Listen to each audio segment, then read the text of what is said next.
experiencia que tienen,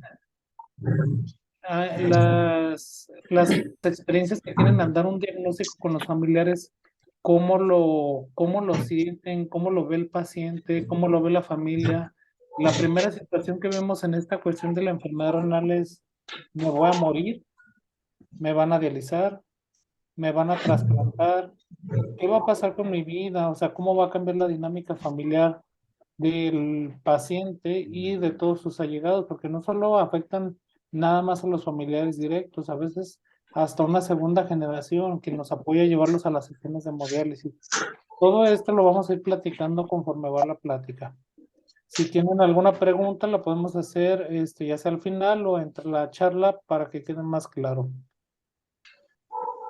Primero, antes que nada, tenemos que definir qué es la enfermedad renal crónica, porque nosotros podemos catalogar a la enfermedad renal crónica como una alteración en su estructura del riñón.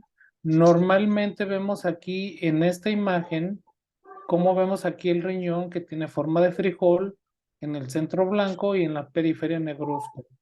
Esto negruzco siempre tenemos que, en los ecos que nos reportan, tenemos que corroborar la ecogenicidad, o sea, la zona negruzca en comparación con el hígado, que tiene que ser igual. Si alguno se ve más brilloso que otro, quiere decir que puede tener enfermedad, ya sea hepática o renal. Y en cuanto a alteración estructural, vemos la diferencia. Alguno de los que está presente, por favor, no sé, alguien que pueda decirnos las diferencias que ven en este eco del lado izquierdo de su pantalla y la del lado derecho. Doctor José de Jesús García, no sé si está en línea o alguien,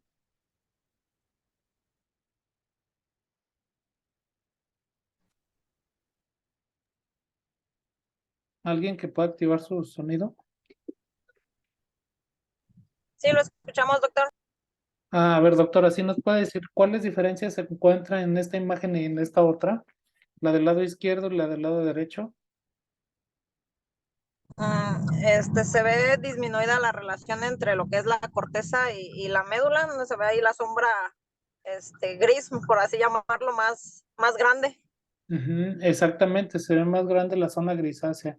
Y aparte los rebordes los ven como todos lobulados. Muchísimas gracias, doctora, por su cooperación. Los alcanzan a ver de que se encuentran estas lobulaciones. Desde ahí el paciente ya podemos catalogarlo que puede tener enfermedad renal crónica, porque el eco de los riñones ya no está normal. Por tanto, el paciente puede tenerlo en la enfermedad renal, que no es lo mismo decir que tiene insuficiencia renal crónica. A veces nosotros como médicos les decimos, es que tienes insuficiencia renal crónica, pero esperen, la enfermedad renal crónica es como cuando decimos, bueno, yo tengo enfermedad en mi vista porque tengo miopía, porque tengo astigmatismo, porque tengo problemas de catarata, o sea, es una enfermedad, es la generalidad. Si nosotros el paciente desde un principio lo catalogamos como que, ¿sabes qué?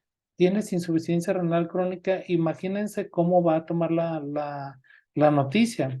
Entonces, hay que desde ahí ir guiando al paciente cómo vamos a orientar, porque ni siquiera tenemos otro punto muy importante, que es cuánto está funcionando el riñón. También la otra definición que nos dicen las guías, que es disminución del filtrado glomerular, menos de 60 mililitros minuto, pero ojo aquí, que esta lesión dure más de 3 meses, porque ¿qué pasa si a lo mejor el paciente tuvo un cuadro de diarrea, se deshidrató, no consumió nada de líquido, se fue a correr aparte o se fue a un evento social y tomó alcohol? Se va a deshidratar, por tanto el riñón va a estar batallando, los niveles de azuados probablemente se encuentran elevados y que se va a recuperar conforme pasan las horas al estar ingiriendo líquidos, y la lesión renal se va a recuperar. Por tanto, no se puede catalogar como enfermedad renal crónica. Sí es muy importante tomar en consideración la temporalidad para llegar a un diagnóstico preciso. Ahora, las funciones de los riñones, normalmente cuando nosotros ingerimos cualquier alimento, sean frutas, verduras, alimentos procesados, Primero pasan por un proceso de desdoblamiento enzimático y luego absorción a nivel intestinal que pasa a nivel hepático con el desdoblamiento hacia lo que es proteínas, aminoácidos y ya posteriormente los residuos se van hacia el riñón. De en estas dos imágenes, ¿cuál creen que tenga más sobrecarga en estos procesos metabólicos iniciales? ¿La figura de su lado izquierdo o la figura del lado derecho? ¿Qué les parece a ustedes esta imagen? ¿Alguien que nos pueda comentar algo de la imagen, por favor? Pues la triste realidad sobre todo de la infancia y de la mercadotecnia que nos lleva a comer ese tipo de comidas y lo peor, la infancia que está más afectada sobre todo en nuestro país. Y del otro lado, pues lo que todos quisiéramos, tener una buena alimentación y hasta, pues no sé, una buena apariencia física. Ok, muy bien, exactamente. ¿Cuál es su nombre, doctor? Antonio García. Muy bien, muchísimas gracias, doctor Antonio. Entonces, desafortunadamente ahorita la vida, el ritmo de vida, las actividades sociales nos están llevando a querer comida que nos llegue rápido o si vamos a algún lugar que esté en 5 minutos y aparte que la calidad no la sabemos. O a veces que por estar consintiendo, y digo consintiendo entre comillas, a estos niños, vean ¿cómo imaginamos a estos niños del futuro? En unos 20 años, 30 años, ¿cómo está su proceso cardiometabólico desde la infancia? ¿Cómo se encuentra alterado solo por estar consumiendo alimentos con alto contenido de conservadores, alto carga de glucosa, alto contenido de ácidos grasos? Y entonces vamos a tener niños con predisposición a infartos. Todavía no lo sabemos porque nuestras generaciones están cambiando el día a día. Desde que nosotros enseñamos o educamos en la casa, en el hogar, lo que decía el doctor, queremos que lo ideal fuera de este lado, ¿verdad? Pero la pregunta es aquí, ¿cómo estoy educando a mi familia? ¿Qué tanto tiempo yo estoy invirtiendo en mi salud, en prepararme un guiso? ¿O prefiero gastar lo que me gano del recurso del trabajo para invertir más en esta zona? Pero ¿con qué calidad de vida? Entonces, desde ahí ya nosotros estamos catalogando el riesgo que conlleva ingerir los alimentos y la importancia de la alimentación en la enfermedad renal crónica. Las funciones de los riñones son múltiples. Les voy a hacer mención de algunas. Elimina urea, elimina creatinina y ojo aquí con el ácido úrico. Se los hago mención porque luego llegan los jóvenes, llegan los pacientes que son de una edad adulta o adultos jóvenes que resulta se toman exámenes sanguíneos por algo y resulta que todo está bien, la biometría hemática, la química sanguínea, el resto, los electrolitos, pero lo único que encontraron fue que tenía el ácido úrico alto. El riñón tiene varios compartimientos, entre ellos unos se encargan de eliminar o regular lo que es el calcio, otros el fósforo, otros el potasio, otros son los canales que regulan la glucosa a nivel intrarrenal y no es la excepción del ácido úrico. Se ha comprobado que el ácido úrico es un predictor de poder padecer enfermedad renal crónica en el futuro. Entonces, si el joven lo vemos que tiene un riesgo de tabaquismo, que está con obesidad, hay que corroborar bien, solicitar un eco renal y descartar que no tenga enfermedad renal, así como corroborar que no esté tirando proteínas. También regula el medio hormonal con la vitamina D, regula los vitaminas, la estructura de los huesos y favorece la formación de sangre mediante la acción de la eritropoyetina. Como vemos, el órgano del riñón no es nada más ver la orina en el sanitario, porque muchas veces los pacientes o inclusive ustedes mismos se han preguntado cómo orinan, con qué características, ven si hay alguna normalidad en el volumen, en la coloración, en la consistencia. Desde ahí nosotros nos podemos orientar que podríamos tener enfermedad renal crónica. Ahora, ¿cuáles son los signos que pueden presentar o las manifestaciones que puede presentar la enfermedad renal crónica? Esta diapositiva me gusta mucho porque se las dejo en blanco, porque normalmente la enfermedad renal crónica habitualmente no puede presentar ningún síntoma. A veces, de manera inicial, se puede presentar hematuria, ya sea macroscópica, que el paciente lo vea, que se lo refiera, o que en el examen de orina le reporten lo que es microhematuria. También en ocasiones, de repente, cuando llega un paciente joven, en este caso de la imagen, les puse un paciente adulto, el cual, no, pues sabes que eres hipertenso. Ah, es que a lo mejor vienes preocupado, es que a lo mejor no dormiste bien, es que a lo mejor siempre tratamos de ver un porqué de las cosas. Y si el paciente tiene algún riesgo como tal, pues hay que descartar que no tenga enfermedad renal crónica. Otra característica muy importante es la disminución de los volúmenes urinarios. Si ustedes empiezan a notar o les comentan a sus pacientes cuánto es lo que orinan un día, desde ahí puede ser que ya están dando síntomas iniciales de enfermedad renal crónica. En ocasiones nos da dolor lumbar. Ya en etapas iniciales, aquí sí es muy importante que ustedes siempre interroguen al paciente si está orinando con espuma, como cerveza. Si el paciente orina con espuma, desde ahí pueden ser síntomas o manifestaciones iniciales o signos de la enfermedad renal crónica.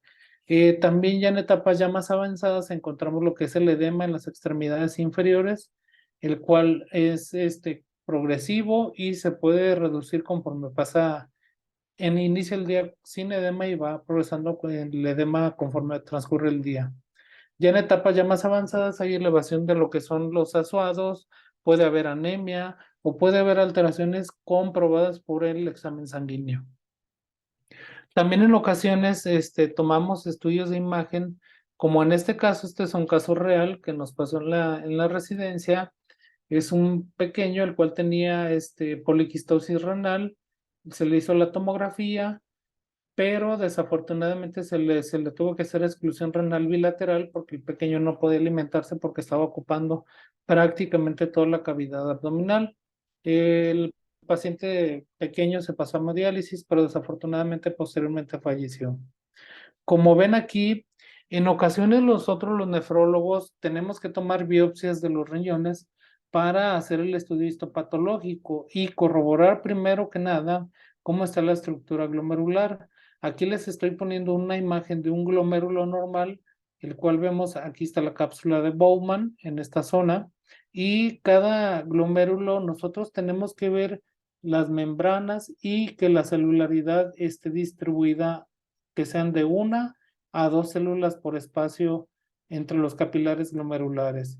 En este caso, en ocasiones también mandamos a hacer tinciones especiales porque hay enfermedades que pueden estar con un glomérulo normal, pero ya puede haber depósitos de varias inmunoglobulinas.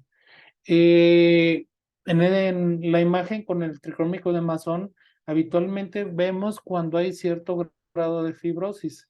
La imagen normal, si ustedes pusieran su mano sobre esta imagen, lo normal es que lo que está como de la 1 hasta las 7 hacia abajo. Todo este segmento se encuentra la normalidad y vemos de aquí hacia esta zona cómo se encuentran zonas azules. Todo esto es fibrosis que se está formando dentro del glomérulo. ¿Por qué motivo? Puede ser por una glomerulonefritis, puede ser por enfermedades infiltrativas, puede ser por diabetes. Desconocemos qué es lo que está pasando, no tenemos el contexto clínico para saber, pero esto es en general lo que analizamos nosotros los nefrólogos. Siempre tenemos que tomar en consideración los niveles de creatinina, urea, anemia, potasio, fósforo, y en la orina puede haber proteinuria, hematuria o alteraciones en el sedimento. Si ya encontramos alguna alteración desde este momento, desde que nosotros solicitamos los estudios o la analítica, podemos ir analizando si el paciente tiene riesgos de presentar enfermedad renal crónica o no. Las causas de insuficiencia renal a nivel mundial está documentado en primer lugar. Aquí vemos que es la diabetes. Como siempre es la reina y la principal causa de complicaciones no solo renales, cardiovasculares, de enfermedad cerebral y de otro tipo de complicaciones a nivel vascular. La hipertensión es la segunda causa y otras enfermedades o glomerulonefritis y enfermedades poliquísticas. Aquí quiero hacer una pausa muy importante para ustedes que son médicos de primer contacto, tomar en consideración la hipertensión arterial, porque Y luego nos tocan casos de que resulta que llega un joven, 25 años, no es diabético, no se conoce hipertenso y no tiene ninguna otra enfermedad. Llega a la consulta con presión de 180 sobre 110 y le dan el seguimiento y lo analizan. No, pues sabes que ya eres hipertenso, lo catalogan como hipertenso arterial. Pero, ¿qué pasa aquí? Si nosotros lo dejamos así, no le damos su tratamiento inicial a base de IECA, SARAS o del que ustedes que es calcio antagonista, pero tenemos que recordar que en los pacientes jóvenes existen otras causas, entre ellas las renales, perdón, las renales que pueden estar asociadas a enfermedades ateromatosas, vasculitis o tumoraciones productoras de renina, enfermedades endocrinas, como que es el hipertiroidismo, hipotiroidismo, acromegalia, o enfermedades cardíacas como coartación de la aorta, insuficiencia aórtica o fístula arteriovenosa. Aquí ustedes tienen que ser muy minuciosos en cuanto al interrogatorio y aclarar con su paciente algún riesgo o uso de drogas, inclusive que puede ser la causa de la hipertensión secundaria. Entonces, la diabetes, como les digo, ha sido una de las primeras causas de enfermedad renal crónica. Ustedes ven diabéticos al por mayor, al día a día. Vemos en 1980, a nivel mundial había 108 millones de diabéticos. En el 2014 se aumentó un 390% del porcentaje de diabéticos a nivel mundial. Esto es decir, son más de 422 millones. Ahorita en las estadísticas de la OMS todavía no han hecho la estadística real de cuántos pacientes hay, pero imagínense, de todos estos pacientes, hasta 30% pueden llegar a tener un grado de enfermedad renal que puede ser inicial o que pueden llegar a requerir terapia de reemplazo renal mediante hemodiálisis o diálisis o un trasplante de riñón. Desafortunadamente, esta es la triste realidad de México. Somos un país con alto índice de obesidad, con altos pacientes con diabéticos, y todo está asociado a la mala calidad en la alimentación y a la falta de actividad física. Al no tener este equilibrio, esto sí está condicionando grandes problemáticas en la salud. Normalmente los países que tienen más enfermedad renal crónica, en lo que era México anteriormente se catalogaba en los primeros países. Ahorita ha bajado un poco la cantidad de pacientes por millón de habitantes. Ahorita está de 201 a 300 pacientes por millón de habitantes aquí en Jalisco. Nada más de estas estadísticas, sí les quiero hacer mención que Jalisco es uno de los primeros lugares con más pacientes con enfermedad renal a nivel internacional, así como el estado de Morelos es otro de los países, de los estados, perdón, que tienen más enfermedad renal crónica. Comparado, por ejemplo, con Ucrania, Bangladesh, con Serbia, con Rusia, son los países que menos pacientes tienen enfermedad renal crónica. Aquí vemos el comportamiento de lo que es a nivel internacional, como Jalisco, si se fijan, aparentemente ha bajado. Aquí estaba en morado esta línea, si le damos seguimiento, ha bajado comparado, por ejemplo, con la República de Corea, que ha incrementado mucho el porcentaje de pacientes. Pero si se fijan aquí, el punto de corte quedó hasta el 2019. Jalisco ya no ha reportado más para adelante después del año 2019, así como Rumania tampoco ha reportado. Entonces, las estadísticas comparativas ahorita, por ejemplo, el estado de Aguascalientes, comparado con los años previos, comparado con Morelos y Jalisco, estaban como en quinto, sexto lugar. Ahorita ya Aguascalientes reportan como primer lugar, pero porque Aguascalientes sí está reportando los casos de enfermedad renal crónica que tienen. Nosotros en Jalisco ocupábamos en el 2014 el cuarto lugar, perdón, en el 2009 el cuarto lugar, y en el 2016 ocupamos el segundo lugar. 2021 fuimos el primer lugar con más pacientes con enfermedad renal crónica. Entonces, ¿qué está pasando aquí? Ustedes allá como médicos de primer contacto, ¿tienen algún consenso? Estas pláticas ayudan para eso. Ustedes pueden tomar estos reportes, esta bibliografía, o luego se las hago llegar Y ustedes también como unidades de medicina familiar o centro de atención médica familiar pueden reportar. Este reporte es gratuito y se hace una estadística a nivel internacional. Actualmente, en 2023, perdón, aquí en esta gráfica, ¿cuántos pacientes tenemos con enfermedad renal diagnosticada y cuántos tenemos sin diagnóstico? Aquellos que son asintomáticos o que nada más se ha elevado algún elemento como la urea, algún elemento que se ha elevado la creatinina o que ni siquiera han acudido a consulta. Si ven, la predominancia del iceberg es más a estar con tendencia menos los diagnosticados que aquellos que no están diagnosticados. Por tanto, las cargas en los sistemas de salud no sabemos cómo nos van a llegar en los próximos años. Esto es muy importante que lo tomemos en consideración porque y luego va a resultar que no hay tanto especialista, tanto del área de primer contacto como de los subespecialistas. Ahora les voy a hacer unos ejercicios que eso me gusta darlo en las pláticas de cómo valorar la función de los riñones. A todos les voy a pedir, por favor, que si pueden sacar una calculadora médica o buscar una calculadora médica en internet, en lo que vamos a hacer los siguientes son unos ejercicios prácticos para que lo tomen en cuenta con sus pacientes. ¿Sale?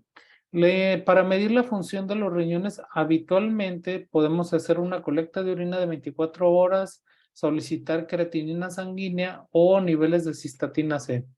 Sí es muy importante que corroborar, por ejemplo, aquí, la colecta de orina de 24 horas. Si es un paciente amputado, si es un paciente adulto mayor postrado en cama que no se puede mover, entonces hay que tratar de ver la utilización de los recursos, no nada más porque exista solicitarlos. Si puedes solicitar proteínas, proteinúria en una micción, pues hay que solicitarlo en estos pacientes.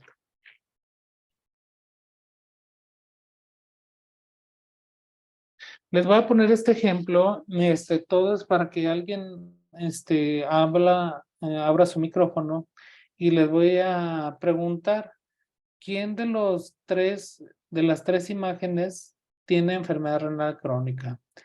Este niño del lado izquierdo, la persona de en medio que está sentada, que tiene una creatinina de 0.5, tomando en consideración que la creatinina normal es hasta 1 miligramo sobre decilitro, y este que va al gimnasio que tiene una creatinina de 1.5. ¿Cuál de ellos tiene enfermedad renal crónica? ¿Esta es opción A, opción B o opción C? ¿Alguien que quiera contestar? Opción B. El fuerte. Opción B. ¿Esta? ¿El que está sentado? Doctora. Sí. Sí, a ver, ¿alguien más? Nada más este es el único paciente que tiene enfermedad renal crónica. Pues Sí, por el nivel de creatinina parece más que la opción C. Nuestro amigo Fortachón tiene una hipercreatininemia importante. Ok, ¿y este niño? ¿Tiene o no tiene? Pareciera que también por el peso que se ve la función renal podría estar un poco afectada, pero el B es el que yo creo que sí está, el segundo, el del medio. Ok. Y obviamente por la dieta hiperproteica, el otro está aumentado, pero los tres. De entrada, no sé si alguien sepa lo que es la creatinina, porque todos sabemos que se elimina por el riñón, ¿verdad? Ahí estamos todos de acuerdo. Pero ¿cómo se forma la creatinina? ¿Alguien tiene idea o que me pueda contestar? Es un desecho muscular. Ujú. De hecho, esa no le pasa a no se metaboliza en ninguna otra parte, y así como se elimina de los músculos, se elimina también por el riñón. Muchísimas gracias, doctor. Efectivamente, la creatinina es como la glucosa para las células. La creatina viene de un producto previo que se llama creatina. Por eso en el gimnasio mucha gente utiliza la creatina que le brinda sustrato al músculo para que crezca. Entonces, al desdoblarse, al realizar su proceso a nivel muscular, se va a desdoblar a creatinina. Y ojo aquí, a mayor masa muscular, obviamente, pues va a haber mayor concentración de creatinina. Por tanto, aquí el musculoso, pues podemos decir, bueno, puede tener enfermedad renal crónica, pero puede estar asociado al músculo también, ¿verdad? No sabemos si tiene enfermedad renal crónica. Ahora, el paciente que está aquí, ¿por qué tiene tan baja la creatinina? ¿Alguien se imagina? Por la baja cantidad de músculo que tiene y sobre todo la gran cantidad de grasa. La baja cantidad de músculo, pero aparte pasa un fenómeno. Acuérdense que todo el cuerpo tiene que estar vascularizado. El tejido adiposo no es la excepción. Entonces, imagínense el músculo cardíaco cómo está trabajando al doble de lo normal y cuántas veces tiene que ciclar para llegar a distribuir todo el flujo sanguíneo a toda la grasa corporal. Entonces, al haber una hiperfunción del músculo cardíaco, también lleva una hiperfunción de los riñones. Se llama fenómeno de hiperfiltración. Entonces, si ustedes tienen un paciente que está con estas características clínicas y tiene esta creatinina, puede que el paciente tenga enfermedad renal crónica porque está haciendo que se funcione de más la cuestión de los riñones. Entonces, él también puede tener enfermedad renal crónica. Y el pequeño está desnutrido, no tiene masa muscular, por tanto, su creatinina está en 0.6.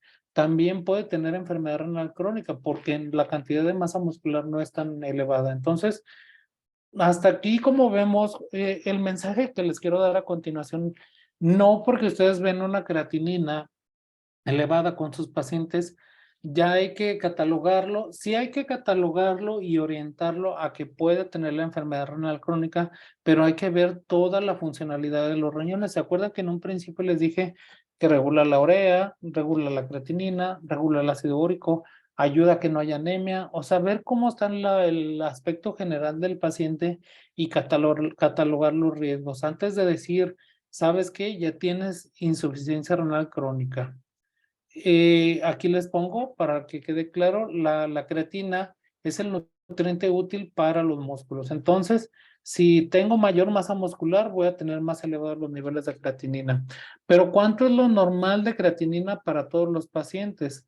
Lo normal de creatinina, se han hecho múltiples estudios entre negros, gente de raza negra, entre gente de raza blanca, mexicoamericanos, y en un promedio, en hombres fue de 1.07 miligramos por decilitro y en mujeres 0.86 miligramos por decilitro.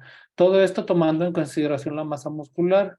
Para fines prácticos y no estar de que cuánto era el valor normal en el hombre, cuánto era el valor normal en la mujer, yo les sugiero que tomen en consideración el parámetro de 1 miligramo sobre decilitro y así nos quitamos de problemas de estar tratando de recordar esta bibliografía.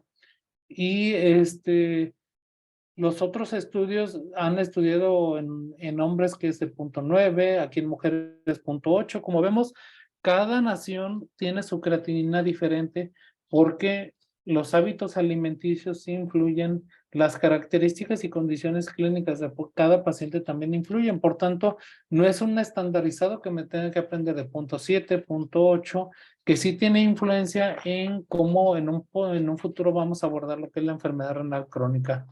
También hay que tomar en consideración qué fármacos está tomando el paciente, porque qué tal si resulta que le estoy dando seguimiento, pero le tomé unos exámenes para corroborar cómo está la función de los riñones, pero nunca le pregunté qué fármaco, y si resulta que el paciente tuvo una infección de vías urinarias previa y 10 días antes le dieron trimethoprim con sulfamethoxazol. Este fármaco también incrementa los niveles de creatinina y al paciente lo podemos catalogar como enfermedad renal crónica sin tomar en consideración esto. También el covicistato, que se utiliza para el HIV, dronederona, el cual se utiliza como antirrítmico. Hay múltiples fármacos que ustedes los pueden averiguar para no tardarnos tantos en estudiar cada fármaco, porque pasaremos hasta horas.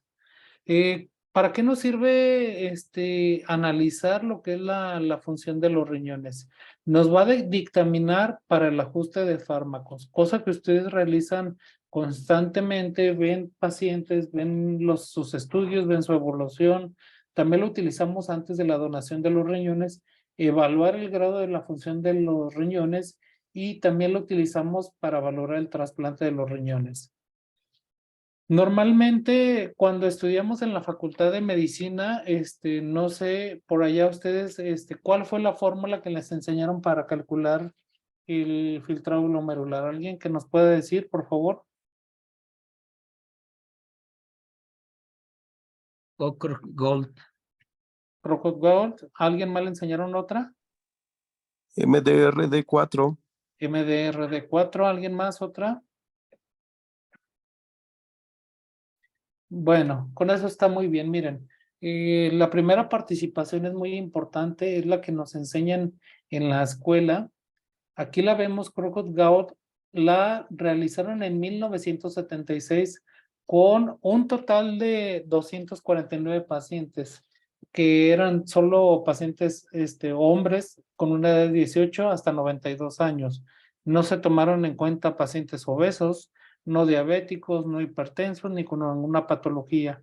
Por eso se hace, cuando se calcula esta fórmula, se utiliza el factor de conversión, que es para multiplicar por mujeres, porque en el estudio no se tomaron en cuenta las mujeres. Entonces, imagínense el valor que tiene esta fórmula, que se hizo nada más la seguridad de uso, que se utilizó nada más 249 pacientes.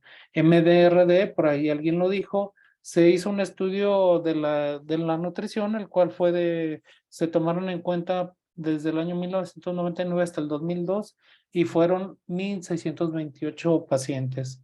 En la actualidad, para fines de prácticos, utilizamos la ecuación de seca de EPI, que es la colaboración de epidemiología de la enfermedad renal crónica. Se analizaron un total de 8,254 pacientes.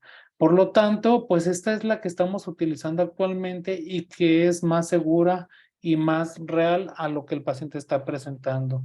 En 1988 se trató de analizar este caso de esta fórmula de Salazar-Corcoran para pacientes con obesidad, pero su funcionalidad fue poco práctica, por tanto la descartaron.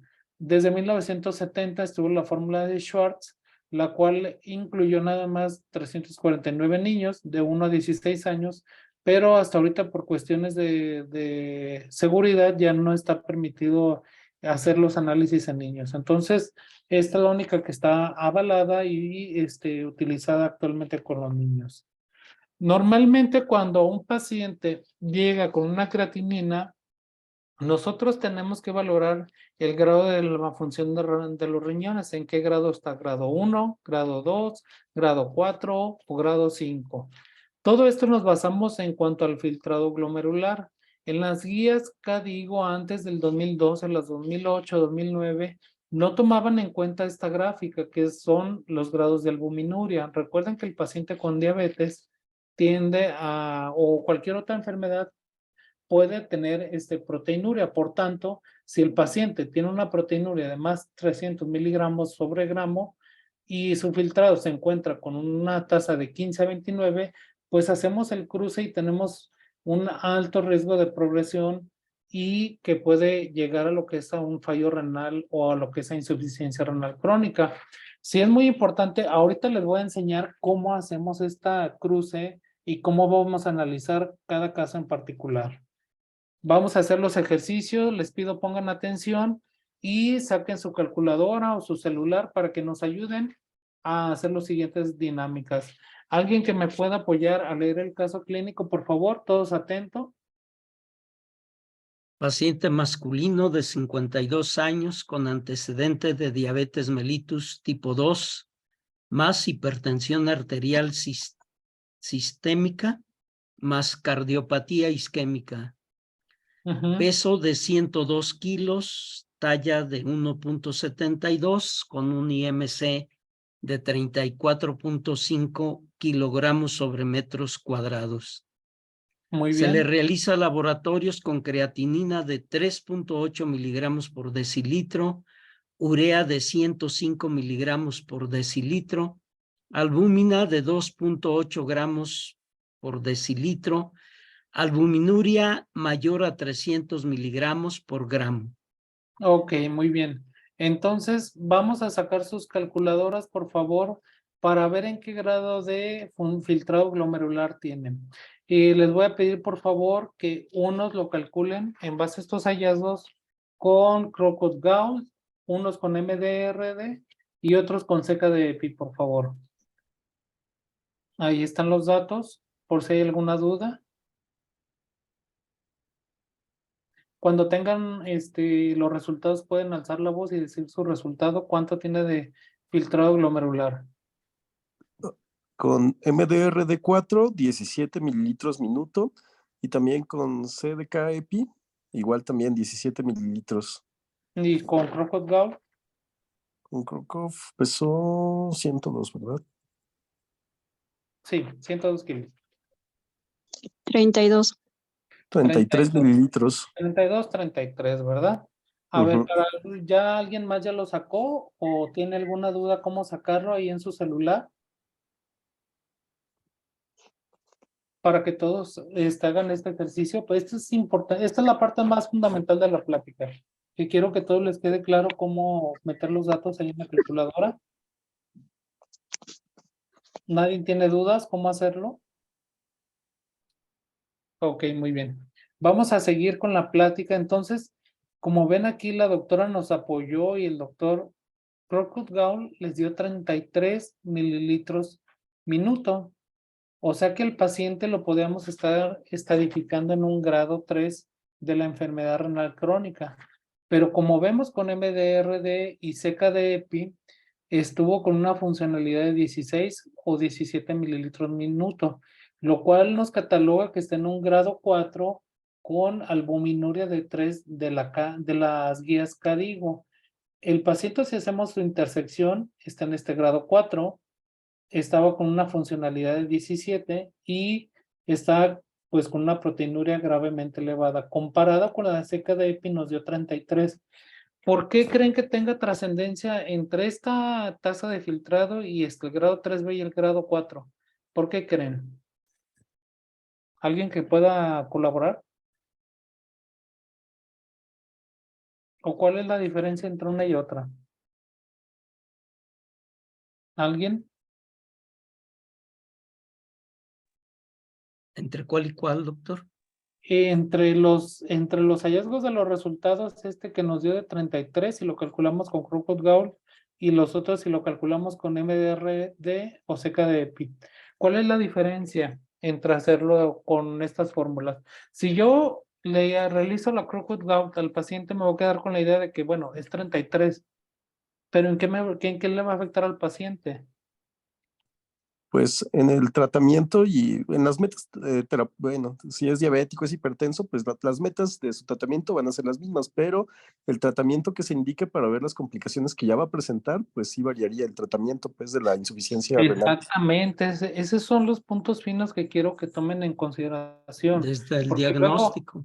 y hasta el diagnóstico y la estadificación y el grado de la enfermedad renal, porque luego nos casamos con la idea de que no, pues vamos a utilizar Crocod-Gauss, que fue la que me enseñaron, pero para esto son estas charlas, ¿sale? Vamos a seguir. Otro caso clínico, ¿me ayudan a leerlo, por favor? ¿Alguien que no haya participado? Yo, A ver, doctora. paciente femenino de 63 años con antecedente de diabetes mellitus tipo 2 más hipertensión arterial sistémica, peso 72 kilogramos, talla 1.56 metros, se encuentra con infección de vías urinarias, en manejo con amicacina 500 miligramos cada 12 horas, se le realiza laboratorios con creatinina 2.8 miligramos por decilitro, urea 150 miligramos por decilitro, albúmina 3.1 gramos por decilitro, albuminuria mayor de 250 miligramos sobre gramo. ¿Cuál es el grado de función renal? ¿Cómo ajustarías el medicamento? ¿Sería prudente cambiar de antibiótico?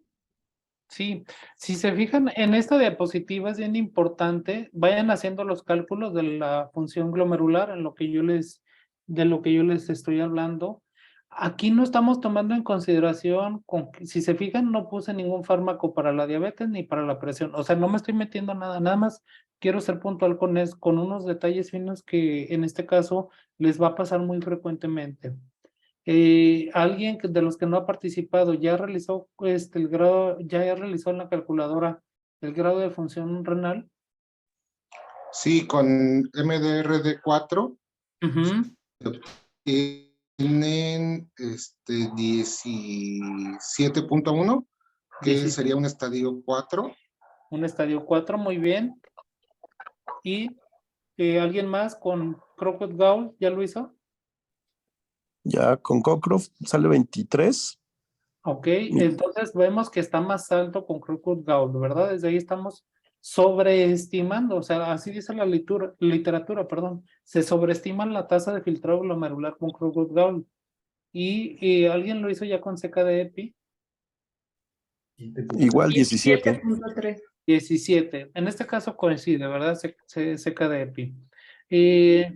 Alguien que me quisiera a hacer aquí un abordaje, un acotamiento en cuanto a la micacina. ¿Se ajusta con esta tasa de filtrado glomerular de 17 mililitros minuto? ¿O no se ajusta? Tendría que cambiar, ¿no? Más que ajustarlo. ¿Cuál es su Además de nombre, que doctor? soy Julián Linares, perdón. Sí, muy bien. Además también hay que tomar en cuenta que va con una infección de vías urinarias. Eso también nos daría una cifra menor en el filtrado glomerular. Sí, podría ser, o sea, no es una constante, pero podría ser un riesgo. Entonces, el doctor Julián mencionó algo muy importante. Aquí yo les puse en el tercer renglón. ¿Sería prudente cambiar el antibiótico? Definitivamente, Sí. sí, ¿verdad? No sé si alguien diga que no, o por qué.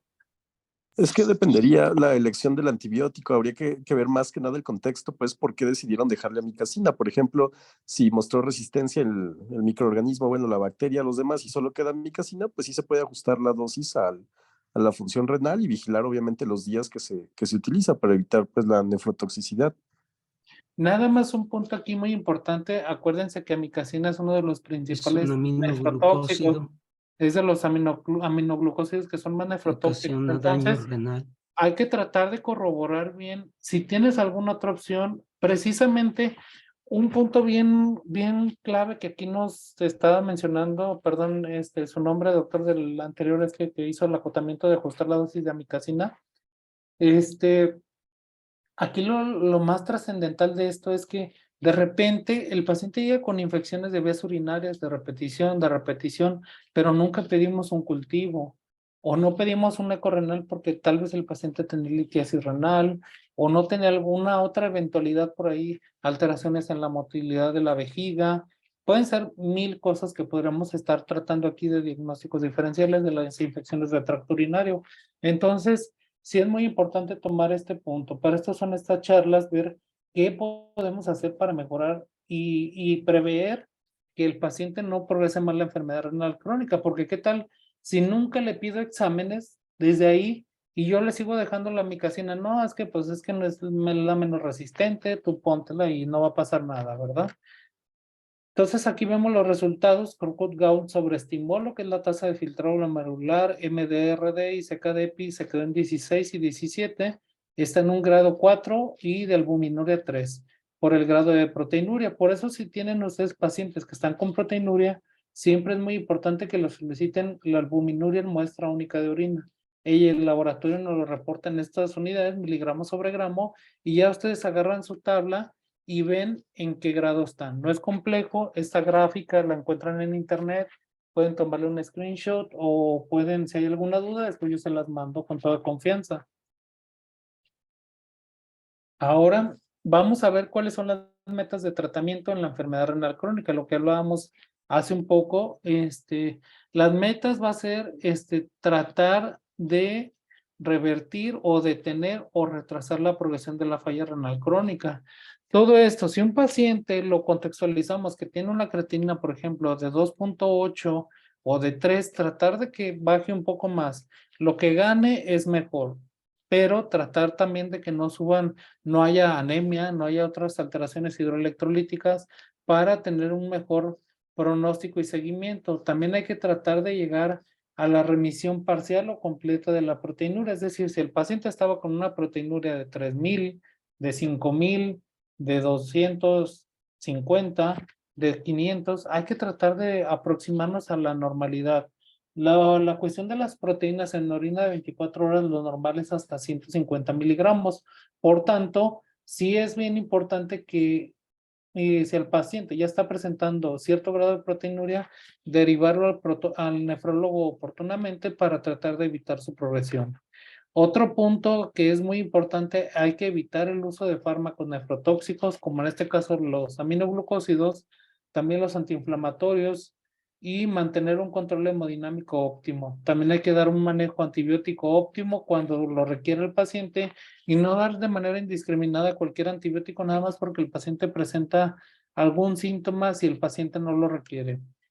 También el manejo inicial va a ser una dieta con proteínas entre 1 y 1.3 gramos por kilogramo de peso seco, de proteínas de alto valor biológico. Aquí sí es bien importante que las proteínas son las que vienen en las carnes. Aclararle al paciente que las carnes rojas puede reducirlas en su consumo 2 o 3 veces a la semana, pero que sea carne de buena calidad, porque luego si van a las carnitas, si van al menudo, si van a alimentos que son vísceras, no te aporta la misma calidad de proteínas que un corte o que un filete de pollo o un pescado. También hay que bajar el consumo de sal de 2 a 6 gramos por día. Y en sí, el resumen de la plática, todo esto es en base a la pirámide de aplicación de sustancias. Normalmente tenemos que primero indicarle al paciente que haga su ejercicio, lleve a cabo su plan nutricio, suspenda el tabaquismo, regule los controles de glucosa, regule la presión arterial, regule el manejo de lípidos, así como valorar algunos pacientes, dejarles los bloqueadores del sistema renina-angiotensina-aldosterona o los inhibidores ISGLT2, los cuales ayudan lo que es la empaglifosina o dapaglifosina, mejoran el aspecto cardiovascular o el aspecto de la proteinuria. Y en algunos pacientes les podemos brindar algún antiplaquetario, dependiendo del grado de proteinuria que tenga el paciente. Si se encuentra con un síndrome nefrótico, sí es conveniente dejárselo para prevenir de la prevención de eventos cardiovasculares. Los IECAS y los ARAS sí es una temática bien importante en lo que es la enfermedad renal crónica, porque a veces el paciente que tiene proteinuria les dejamos cualquier ARA2, como los sartán, por ejemplo, y de repente el familiar nos dice, oye, pero ¿por qué le estás dejando medicamentos para la presión? Ah, es que tiene su porqué.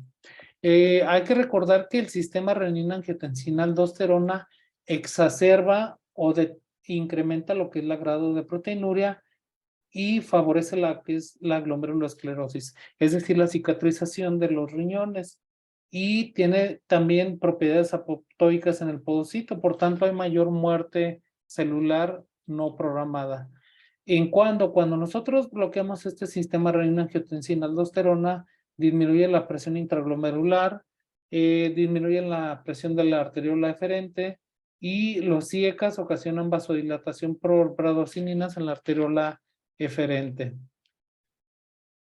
Desde tiempos atrás, desde el 1993, se ha estado analizando los beneficios de utilizar los IECAS o los ARA2 en los estudios renal, IRMA en el 2002, hasta el CREDENCE del 2019, y con la actualidad de los inhibidores SGLT2 para el uso de canaglifosina o dapaglifosina para disminuir los grados de proteinuria. Como vemos aquí, todos los estudios están incluyendo de base, en estos estudios se incluyeron lo que son los IECAS o los ARAS, más agregados sus tratamientos que utilizan de continuidad para la enfermedad de base que tienen, por ejemplo, hipotiroidismo, que tienen hipertiroidismo o que tienen diabetes. Todo ello se han visto con la mejoría del día a día y del seguimiento de los pacientes. Sí es muy importante hacerles mención de los miligramos y las dosis topes de los fármacos, porque es muy tendiente a que, bueno, sabes que tengo un paciente 28 años, tiene una presión de 120 sobre, perdón, 200 sobre 105. Y pues bueno, vamos a dejarle lo que es el IECA o el ARA, perdón. Le vamos a dejar aquí lo que es los inhibidores de la enzima convertidora de angiotensina. En alapril, por ejemplo, vamos a ver que puede iniciarse con una dosis de 5 miligramos al día y la máxima de dosis es 40 miligramos al día. Es decir, no hay que exceder más de 4 tabletas al día. O resulta que le estamos dejando captopril y su vida media es cada 24 horas perdón, cada 8 horas y resulta que se lo indico cada 24 horas, entonces desde ahí está mal dosificado el paciente. También lo que es el losartán, 50 miligramos al día, perdón, una vez al día, máximo de 100 miligramos por día. Sí es muy importante no exceder las dosificaciones, porque si el paciente está descontrolado de la presión y nosotros incrementamos las dosificaciones, podemos hacer que el paciente tenga más efectos adversos o no deseados de los fármacos. Estas tablitas se las puedo pasar con toda confianza para que con calma analicen. Y por ejemplo, aquí hay algunos anuncios. ¿Cuándo no usar estos fármacos o a partir de cuánto tenemos que tener su reducción si la función renal ya no está bien? Ahora, esta pregunta está bien interesante porque todos vemos pacientes hipertensos, todos vemos pacientes diabéticos. ¿Me ayudan a leerla, por favor, alguien?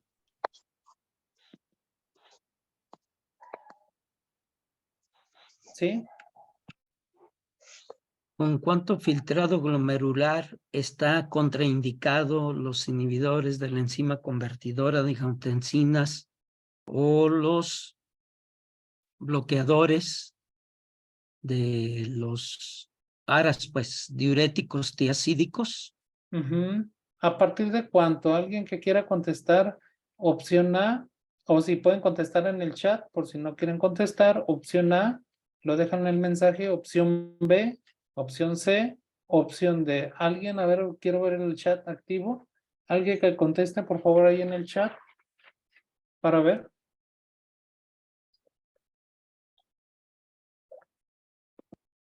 ¿Alguien tiene idea de cuánto, a partir de qué filtro glomerular están contraindicados los IECAS, los ARAS? O no tienen idea a partir de cuánto? Por aquí nos están diciendo que la opción B, a partir de 10 a 15 mililitros. ¿Alguien más que pueda contestar en el chat, por favor? Opción B. La doctora Jessica dice que de 25 a 30, opción A y B. ¿Alguien más?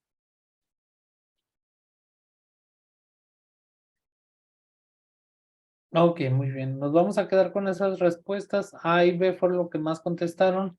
Miren, les tengo una noticia. Normalmente los IECAS y los ARA2 o los diuréticos tiacídicos, perdón, tenemos que tener cautela en usarlos cuando el filtrado glomerular ya se encuentra con una función de 25 a 30 mililitros minutos. Por tanto, tendríamos que ver otra opción terapéutica para ver qué tipo de fármacos le podemos dar hipotensor oral para que el paciente continúe con su tratamiento.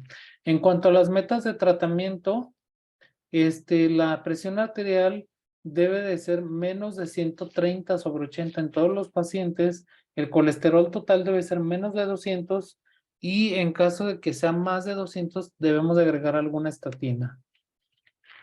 Existen factores que se modifican y otros que no podemos modificar en la enfermedad renal crónica. Los no modificables, obviamente, la edad. A mayor edad, mayor riesgo de presentar enfermedad renal crónica. El género tampoco se puede cambiar. La raza y los factores genéticos. Ahí sí no podemos hacer ningún cambio, pero, por ejemplo, el dejar de fumar, el quitar el alcohol, incremento de la actividad física, si estoy obeso, pues bajar de peso.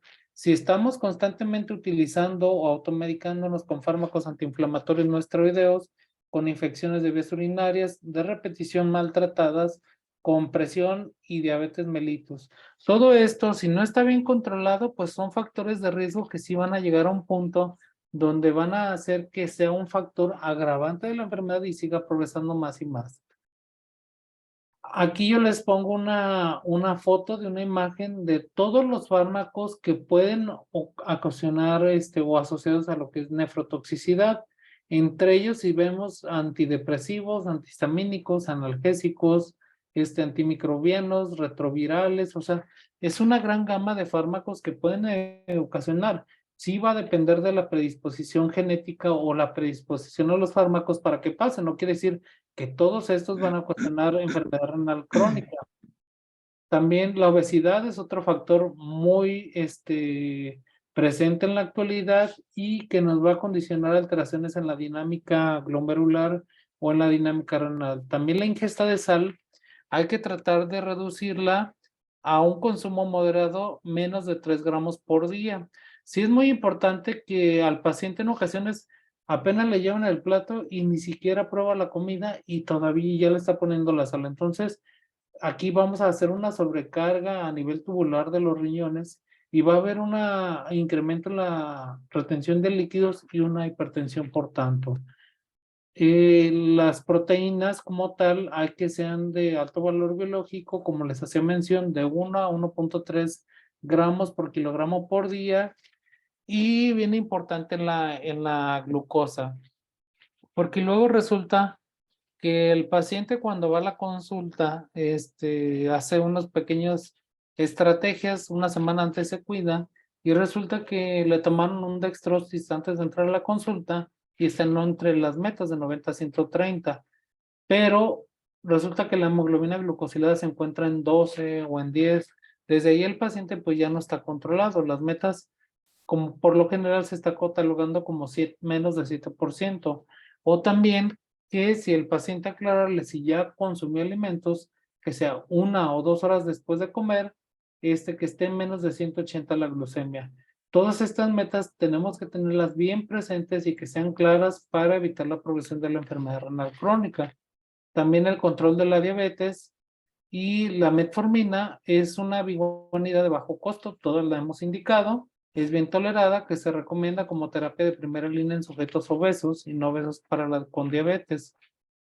Hay que evitar el uso de la metformina y de la glibenclamida si los pacientes se encuentran en una etapa 4 o 5 de la enfermedad renal crónica. Entonces, ustedes tienen que ser bien cautelosos. Si mi paciente ya está en un estadio 4 y yo sigo prescribiendo lo que es la metformina, podemos condicionar a muchos efectos no deseados o a progresión de la enfermedad renal crónica.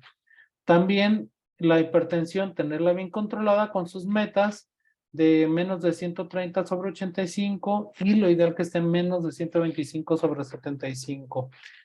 En sí, este es un resumen de toda la plática de lo que, de las intervenciones que nosotros como médicos y hasta nefrólogos, ustedes de primer contacto tienen que tener presentes con cada paciente.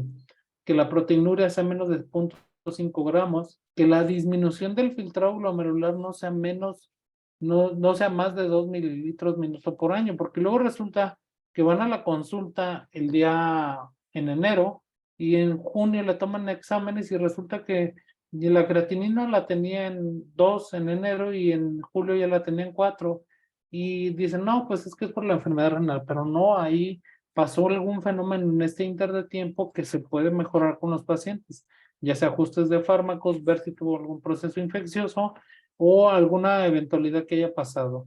Las presiones menos de 130-80, calcular las proteínas de 0.8 a 1 gramo por kilogramo por día, la restricción de sal en la dieta, las metas de glucosa, hemoglobina glucosilada menos de 7 y valorar lo que es el colesterol LDL que sea menos de 100 miligramos y darle profilaxis antitrombótica con ácido acetilsalicílico y mantener los niveles de hemoglobina más de 11 a 12 gramos sobre decilitro. También dejar de fumar y bajar de peso. Todo esto con el afán de evitar la sobrecarga glomerular o los fenómenos de hiperfiltración.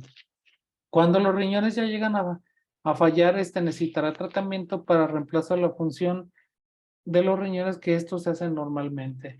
Para esto nosotros podemos utilizar diálisis peritoneal, hemodiálisis o brindar un trasplante renal, que todo esto va a depender del contexto clínico.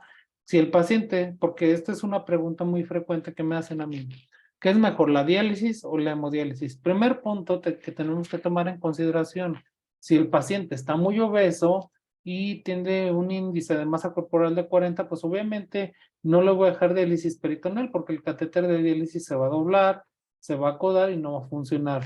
Si el paciente le hicieron una cirugía mayor o lo operaron recientemente, obviamente diálisis peritoneal no. Pero si el paciente tiene insuficiencia cardíaca, si tiene una fracción de expulsión de 20, de 15 y está muy baja, con la hemodiálisis pasan factores dinámicos que pueden agravar más lo que es la insuficiencia cardíaca. Entonces, ninguna de las dos podríamos catalogarla de entrada así y decirle al paciente, ¿sabes qué es mejor esta o esta? Va a depender del contexto clínico del paciente para tratar de brindar una terapia como puente y posteriormente realizar el trasplante de riñón. Hasta aquí les agradezco la atención y muchísimas gracias por la invitación. Les dejo a mi correo electrónico si hubiera alguna duda o alguna pregunta, con toda confianza lo pueden tomar y por ahí estaremos comunicándonos. Bueno.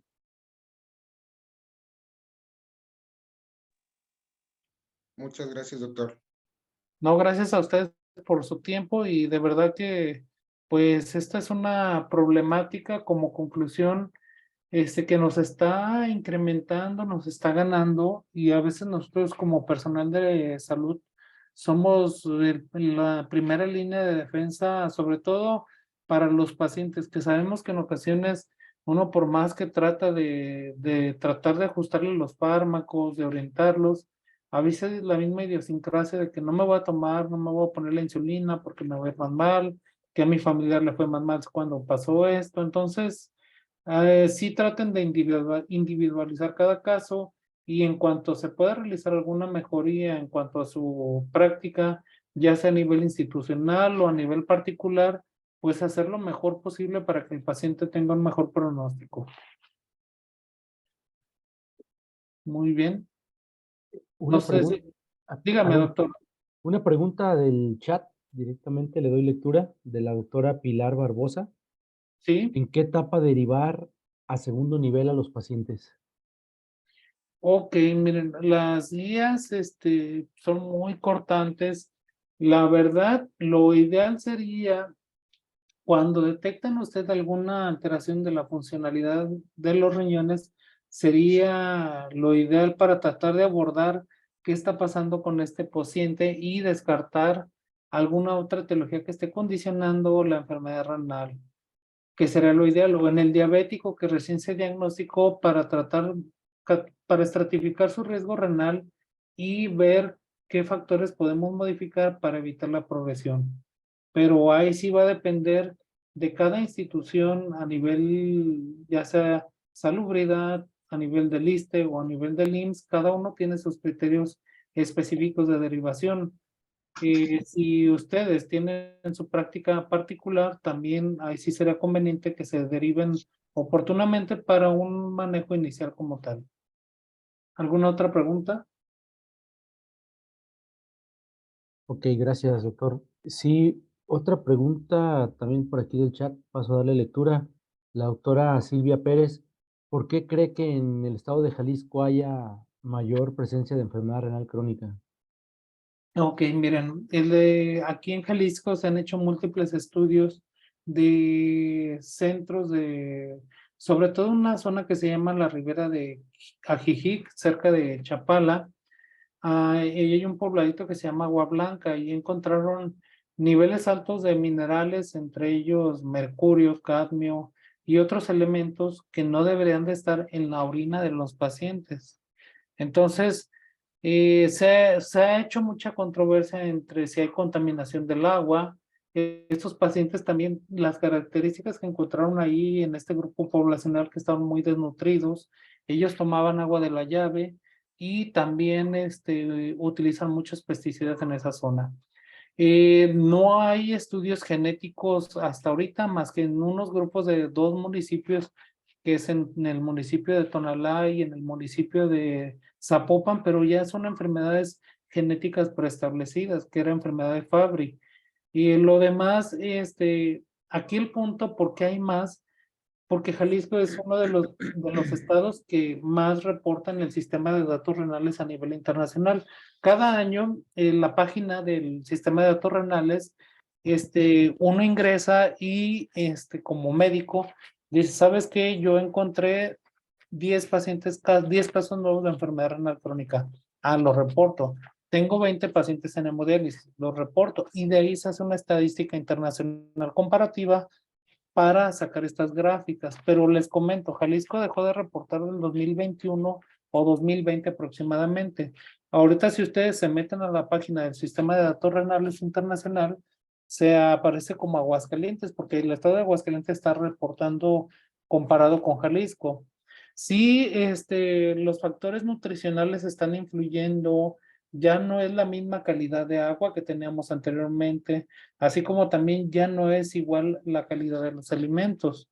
Como ven, ahorita muchos pacientes o muchas personas tenemos que suplementarlos porque resulta que lo que yo consumía antes, a lo mejor una zanahoria me aportaba ciertos minerales, pero ahorita ya con las agrotecnologías, con los contaminantes, ya no nos están aportando ese mismo valor nutricio.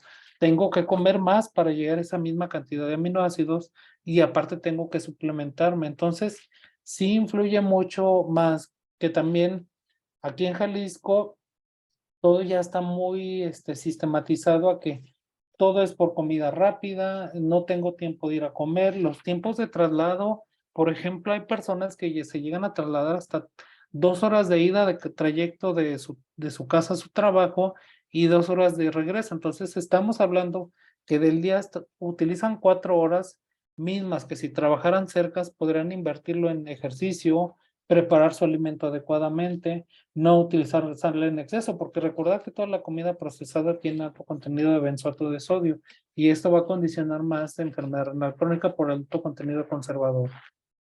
Muchas gracias. Doctor, ¿qué opina acerca de la relación que existe con el uso de edulcorantes y colorantes artificiales en relación con la enfermedad renal? Fíjense que esa temática está bien interesante. De hecho, le comentaba a su presidente, el doctor Orlando, se han hecho múltiples estudios con los colorantes, sobre todo el rojo 70, hasta este momento, si mal no recuerdo, y hay otra infinidad de colorantes que se han visto que son tóxicos para los pequeños. Entonces, desde ahí ya nosotros encontramos alteraciones en la mecánica de lo que yo le estoy dando a los niños y también acuérdense, por ejemplo, las mamás anteriormente preparaban las papillas, hervían su verdura, su calabacita, la trituraban y se la daban al bebé. Ahorita todo lo queremos para no meter marcas comerciales, todo lo queremos que sea rápido, con una papilla, destaparse y dárselo al bebé en la boca. Siendo que esta papilla tiene alto contenido de conservadores, tiene colorantes y aparte tiene alto contenido de glucosa, mismo que hace que los procesos de desarrollo osteomuscular del bebé no sean adecuados. Y también hay casos en los que vemos tristemente que al bebé, al pequeño, en vez de darle leche, le están dando refrescos. Eso a mí, esa imagen, a mí me deja sorprendido, ¿eh? Entonces, imagínense cada vaso de refresco o cada refresco que me tomo, me bloquea la acción de la paratormona. La paratormona nos ayuda a regular lo que es el metabolismo, que no haya osteoporosis, que la actividad de los osteoblastos y osteoclastos esté equilibrada. Entonces, imagínense estos bebés, cómo están sus huesitos que apenas están en desarrollo. Entonces, toda esta plática de edulcorantes, colorantes, aparte del benzoato, se utiliza el permanganato de sodio como conservador y también para dar una menor saciedad en el hambre. Y entonces, para que yo, por ejemplo, si pido mi hamburguesa, me sepa muy fresca, jugosa, pero aparte no me lleno con la hamburguesa Jumbo. Tengo que pedir las papas que sean gigantes porque me le ponen otras cosas que hacen que me dé más apetito y se círculos viciosos, los cuales al final nos van a llevar a más problemas de obesidad, de autoestima y por ende enfermedad renal crónica. No sé si en otra charla podremos organizar, hablar de este tipo de temática porque nos llevaría mucho tiempo. ¿Alguna otra pregunta? Hola, buenas noches. Yo tengo Sí. una pregunta. De los ISGLT2, nos menciona como un medicamento que nos puede ayudar a la no progresión del daño renal. ¿Se puede dar en el paciente no diabético y hasta qué etapa es conveniente darlo y ya no darlo? Ok, esa es muy buena pregunta. Sí lo podemos indicar en el paciente no diabético, pero aquí viene el pero, que tenga datos de insuficiencia cardíaca como tal. En estos casos sí está muy indicado este tipo de fármacos para prever o enlentecer lo que es la progresión de la enfermedad renal y además mejora mucho el aspecto cardiometabólico, entonces sí es una excepción que sí podemos utilizarlo. Aquí la doctora Pilar Barbosa nos dice qué opina de los pacientes que acuden a homeopatía y se encuentran en etapa 5 y les envían glóbulos de potasio. Ay, caray, glóbulos de potasio no lo conozco, pero igual, miren, todos los pacientes van a buscar otras alternativas, van a buscar que el yerbero, van a buscar que cualquier tipo de que lavado de los pies, que te pongas en esto, que te pongas en lo otro, que vayas.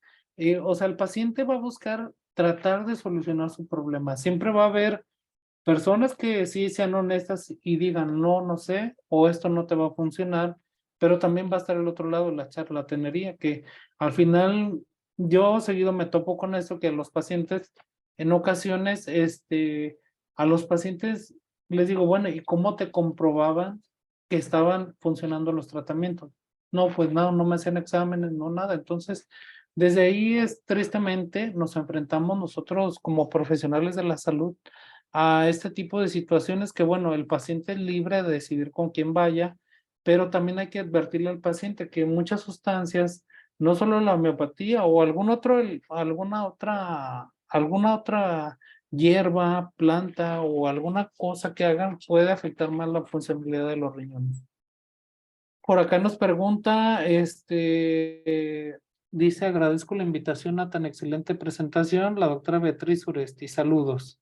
Y Viridiana de Jesús nos pregunta, buenas noches, ¿hasta qué etapas es recomendable dar ISGLT2? Cuando están en una etapa 4, todavía los podemos utilizar con cautela, siempre y cuando monitorecemos que no tengan alguna, sobre todo hay que vigilar con los ISGLT2, que no haya infecciones de vías urinarias de repetición o que no haya infección por algún hongo, que no haya cándida oral o cándida ya sea en las vías urinarias o a nivel vaginal. Si presentara todos estos cuadros repetitivos, ahí sí valoraremos cambiar por otro fármaco antiproteinúrico. ¿Alguna otra pregunta?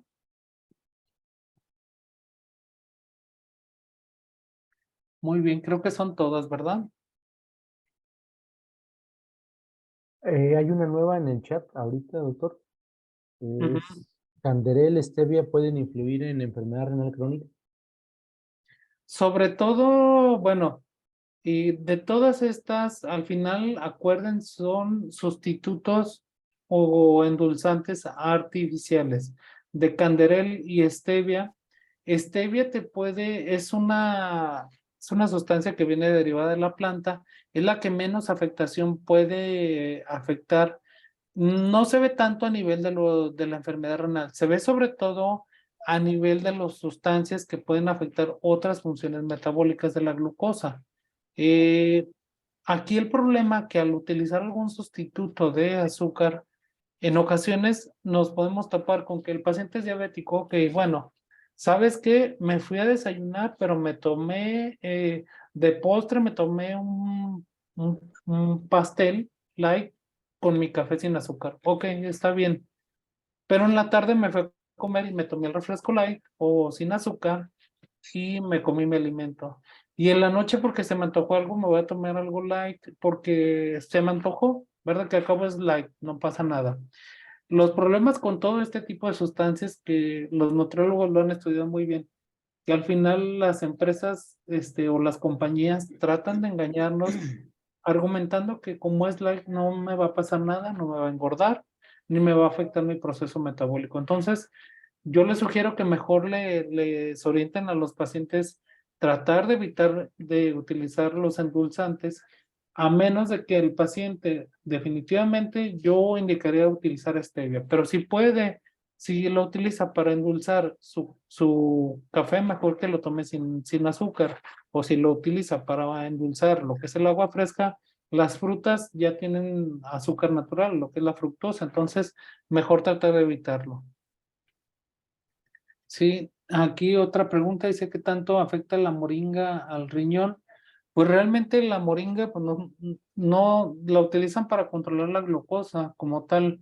El problema que como no se controla la glucosa a los días posteriores, se afecta lo que es el proceso de lesión endotelial por la acumulación de los productos avanzados de la glicación avanzada. Entonces, va a condicionar daño endotelial, hipertrofia de los glomérulos y al final ya no va a haber un proceso de filtración normal y va a perder los riñones su selectividad en cuanto al proceso de proteínas. Más que afectarlo, pues no es directamente como tal, pero sí el descontrol va a propiciar un descontrol metabólico como tal. Muchas gracias, están muy participativos, ¿eh? De verdad que estoy sorprendido. La audiencia está muy activa. No sé si hay alguna otra pregunta o algún caso en específico que tengan.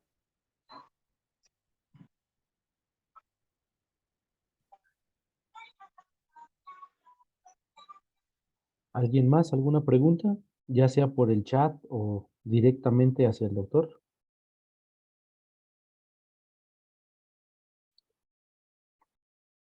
Parece que no, doctor. Ok, muy bien. Solamente hacer algunos bueno, darle lectura a algunos de los mensajes del chat. Excelente ponencia, muy práctica, doctora Ángela Pedro. Felicitaciones, una excelente ponencia, doctor Edith Jenis. Muchas gracias, doctor. Excelente ponencia, doctor Damián Rodríguez. Muchas gracias, doctor. Excelente ponencia, doctora Angélica Serrano. Excelente ponencia, muchas gracias, doctora Tere Mota. Doctor Cruz, agradezco la ponencia porque fue práctica y muy interesante. Doctora María Cruz Leal, muchas gracias, todo muy claro.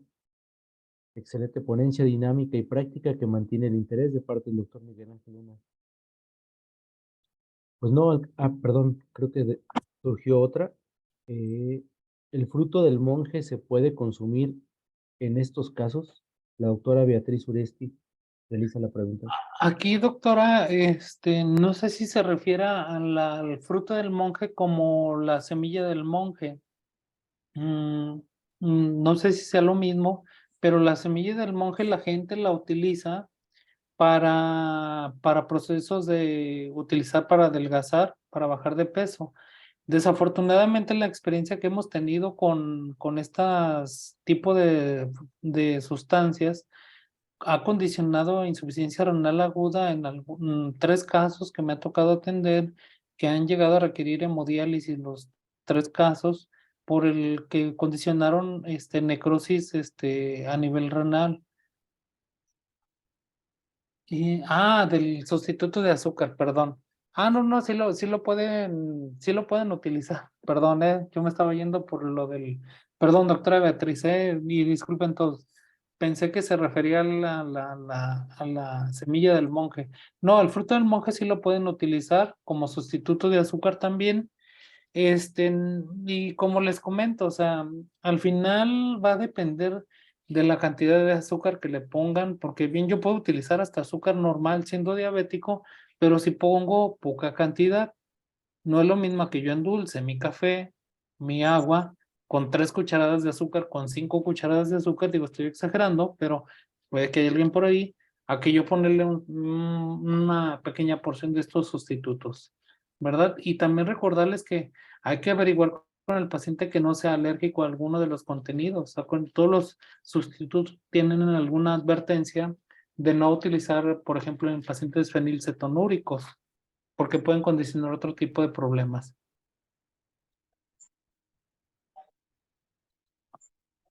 Ok, ¿alguna otra pregunta? Dice, es importante, esos casos comentados de herbolaria son importantes, ya que como médicos de primer nivel nos encontramos con el uso de ellos por parte de los pacientes. Gracias por contestar. Alejandra Lara.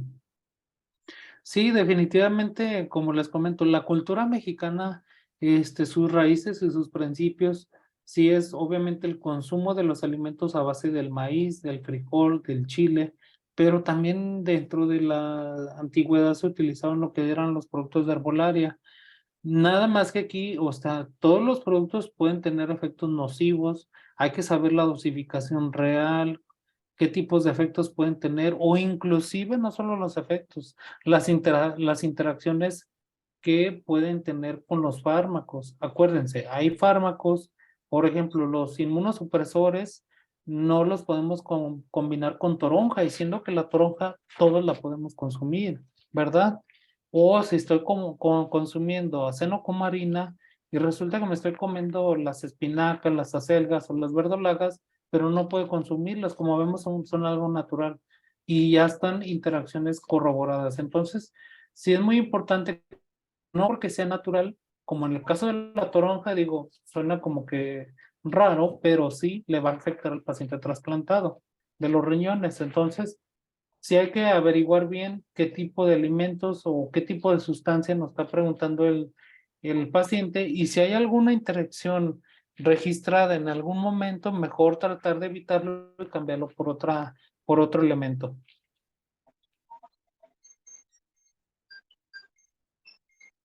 ¿Alguna otra pregunta? Les dejo mi correo electrónico aquí por si alguien quiere que les envíe las diapositivas sin ningún tipo de problema. Se las puedo enviar. ¿Sale? Se los dejo aquí en el chat para que lo tengan. Y ya, o me puedan, si tienen alguna situación especial con algún paciente, algún caso, ya los puedo orientar. Ese es mi correo.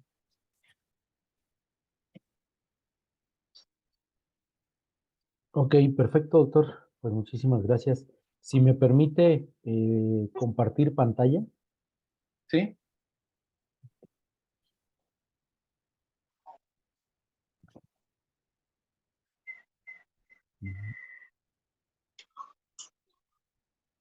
Ok, entonces, pues si ya no hay más preguntas al respecto, comentarios, hago la entrega de nuestra constancia por la participación.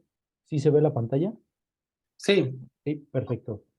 Bueno, a nombre de la Asociación Guanajuatense de Especialistas en Medicina Familiar, se otorga la presente constancia al doctor Ernesto Cruz Gabriel por su participación como ponente en la sesión académica titulada Abordaje y manejo de la enfermedad renal crónica, León, Guanajuato, a 9 de marzo del 2023, con un valor curricular de 2 horas. Muchísimas gracias, doctor. Muchas felicidades por la Gracias a interacción ustedes. con el quórum, muy dinámica, muy práctica, con muy Muy buenos bien. tips para la práctica diaria que tenemos día a día. Y pues qué mejor conmemorar este Día del Riñón con la excelente plática que nos ha compartido. Gracias a todos por su asistencia. Muchas gracias. Hasta Excelentemente. luego. Al contrario, muchísimas gracias.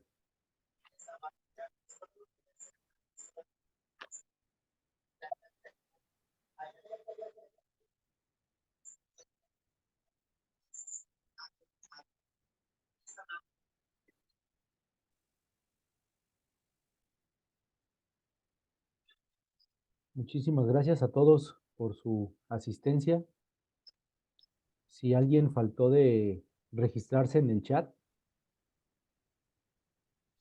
favor de realizarlo con su nombre completo, por favor.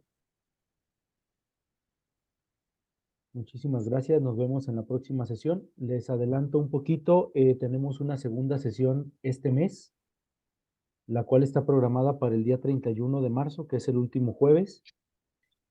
Precisamente algo relacionada con algo del tema que ahorita fue parte de las inquietudes que presentaron con el doctor. Es una ponencia titulada Efectos secundarios de los aditivos alimentarios. a la brevedad posible les hacemos llegar la información y la invitación para que estén muy atentos. Excelente noche, saludos para todos.